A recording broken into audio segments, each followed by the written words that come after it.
नाबालिग पुत्री की बरामदगी और आरोपियों की गिरफ्तारी की मांग को लेकर शिवसेना के जिला प्रमुख सहित 4 सदस्य बैठे उपवास पर। हम आपको बता दें कि अपहरण लड़की की बरामदगी और आरोपी विष्णु शर्मा की गिरफ्तारी हेतु परिजनों द्वारा एसएसपी कार्यालय के बाहर लगाए जा रहे धरने का समर्थन करते हुए शिवसेना के जिला प्रमुख डॉक्टर रामेश्वर दयाल तुरेहा ने 4 कार्यकर्ताओं के साथ धरना स्थल पर जाकर 1 दिवसीय भूख हड़ताल पर बैठे और मांग की कि आरोपी की गिरफ्तारी शीघ्र हो जाए, नहीं तो शिवसेना आंदोलन करने को बाध्य होगी। जो बहन जी हमारे पीछे बैठी हुई हैं, इनकी लड़की जो गायब हुई है 7 महीने से, थाना मजोला का केस है ये, और ये 16 दिन से मतलब बैठी हुई हैं हड़ताल पर। और इनके समर्थन में हम भी मतलब आज 5 बजे तक उपवास करेंगे, जिसमें हम 4 लोग हैं, जिसमें डॉक्टर रामेश्वर दयाल तुरेहा और बबीता सैनी और अंकित ठाकुर। मुख्य मांग सिर्फ इतनी है कि उनकी लड़की बरामद की कह के दी जाए। वो जाने था कहीं भी हो, किसी के साथ हो, चाहे उसका अपहरण हुआ हो या उसके साथ कुछ भी हुआ हो, इनकी लड़की इनके सामने ला के खड़ी करी जाए। कम से कम वो अपने मुंह से कुछ तो बोलेगी, चाहे पक्ष में विपक्ष में जो भी बोले, पर कम से कम उनकी लड़की बरामद करा के दी जाए। अभी तक आप किसी अधिकारी से मिले हैं? जी सर, हम जब भी मतलब थाने उन्ने में तो मिले हैं, पर अभी बड़े अधिकारी से किसी से नहीं मिले हैं। हाँ, कोई आएगा तो हम बात उनसे कहेंगे अपनी। और वो 1-2 दिन पहले हमने बोल दिया था कि अगर लड़की उनकी नहीं मिली तो हम लोग उनके समर्थन में बैठेंगे। दरअसल पिछले कई दिनों से नाबालिग लड़की की बरामदगी हेतु पीड़ित परिवार धरने पर बैठा हुआ है। कई बार पुलिस प्रशासन के लोगों ने आकर धरना समाप्त करने की कोशिश की, लेकिन कोई फायदा नहीं हुआ। पीड़ित परिवार धरना स्थल पर लगातार बैठा रहा। आज एडीएम सिटी और एसपी सिटी धरना स्थल पर पहुंचे और पीड़ित परिवार से बात करने का प्रयास किया और आश्वासन दिया कि जल्द ही मामले में बड़ी कार्रवाई की जाएगी।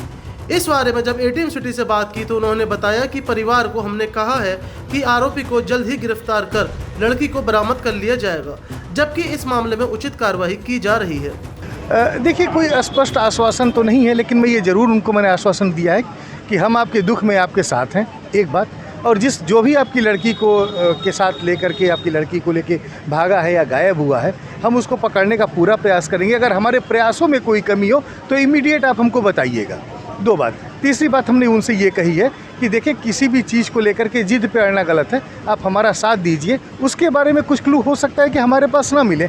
अगर कुछ क्लूज़ अगर आपके पास आते हैं तो आप हमसे शेयर करें। हम उन क्लूज़ पे काम करना चालू करेंगे और आपकी लड़की को बरामद करने का पूरा प्रयास करेंगे। क्या कहा गया सर परिवार द्वारा?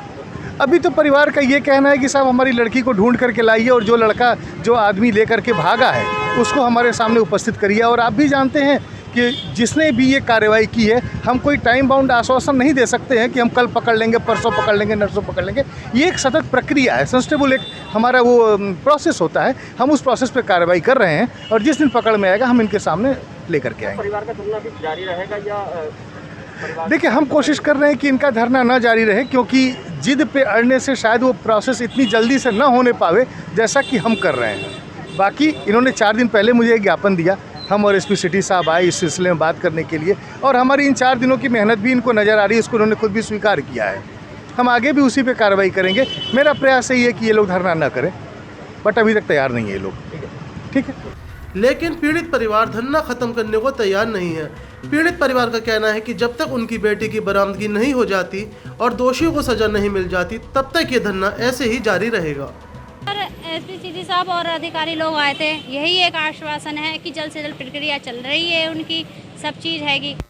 सबसे सख्त कार्रवाई की मांग करूंगी। क्यों? आज मुझसे उसने 50,000 रुपये की मांग करी है, कल पता नहीं सर वो किससे मांग करेगा। और ऐसी गंदगी डिपार्टमेंट में, प्रशासन में भरी रही तो आज मेरी बेटी उठी है, कल किसी और की बेटी। ये आए दिन का धंधा हो जाएगा। इस धंधे को, इस दुकान को, प्रशासन को बंद करना पड़ेगा और पंकज विपेचक को जल्द से अपनी कैरी की सजा देनी पड़ेगी। क्योंकि इसलिए आज पता नहीं, मुझे नहीं पता, ये लोग कह रहे हैं कि मेरी बेटी सकुशल है। मुझे नहीं पता मेरी बेटी सकुशल है या नहीं है, कुछ नहीं।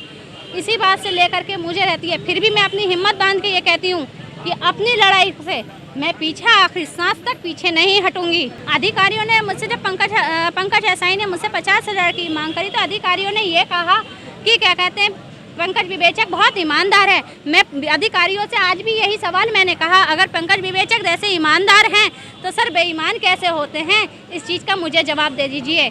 ये बताइए आप कि अब ईमानदार वही इंसान होता है, वही डिपार्टमेंट होता है जिसे पैसों की मांग होती है। बेईमान क्या हम जैसे होते हैं जो इनके दरवाजे पे गुहार लगा रहे हैं? आप इस बात का जवाब दीजिए। आज इन अधिकारियों से, एसपी सिटी साहब से कोई मेरे सवाल का जवाब नहीं था। संतुष्ट तो सर मुझे ये पिछले 7 महीने से 10 जनवरी से दे रहे हैं। एसएसपी साहब, सिटी जितने भी हैं, कोई छोटे से लेकर बड़ा अधिकारी यही कह दिया करता है कि आश्वासन आपकी बेटी जल्द से जल्द बरामद हो जाएगी। सर आश्वासन से तो सर 7 महीने बीत गए। मजबूरी में आकर के ये धरना स्थल का मुझे कदम उठाना पड़ा। ये धरना स्थल जब तक जारी रहेगा, जब तक विष्णु शर्मा को जेल नहीं हो जाएगी और मेरी बेटी जल्द से जल्द बरामद नहीं हो जाएगी, इसके सहयोगियों को जेल नहीं हो जाएगी और पंकज एसआई के खिलाफ सख्त से सख्त कार्रवाई नहीं होगी। 16 दिन से बैठे धरने पर पीड़ित परिवार को आज एसपी सिटी और एडीएम सिटी मिलने आए। एडीएम सिटी ने पीड़ित परिवार को आश्वासन दिया है कि जल्द से जल्द उनकी बेटी की बरामदगी होगी और दोषियों को सख्त से सख्त सजा मिलेगी। मैं हनी अग्रवाल, आज मीडिया ग्रुप से कैमरामैन सनी के साथ।